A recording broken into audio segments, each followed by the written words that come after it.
farzandim hech narsaga qiziqmaydi. Hattoki biror bir qobiliyati ham yo'q deb o'ylayotgan ota-onalar. Siz uchun ajoyib yangilik. Union xususiy maktabi farzandingizni haqiqiy maqsadli, o'ziga ishonchi baland, lider qilib tarbiyalash maqsadida ish boshladi. Union maktabida darslar boshqa xususiy maktablar kabi 10 oy emas, balki 9 oy olib boriladi.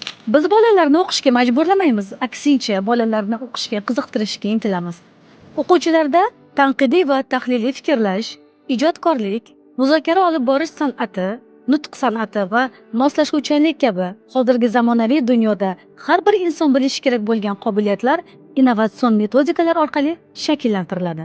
Darslar Oxford, Macmillan va Cambridge o'quv qo'llanmalari asosida olib boriladi. IELTS testlaridan yuqori natijalarga erishish uchun barcha imkoniyatlarni yaratamiz va IELTSdan yuqori ball olganlarga 100% gacha grant ajratamiz. Farzandingiz doimo psixolog nazoratida bo'ladi va muhimi bizda transport xizmatlari ham mavjud. Agar siz ham farzandingiz dunyo miqyosida raqobatchi bo'la oladigan inson bo'lib voyaga yetishini istasangiz, unda hoziroq quyidagi raqamlar bilan bog'laning va batafsil ma'lumotga ega bo'ling.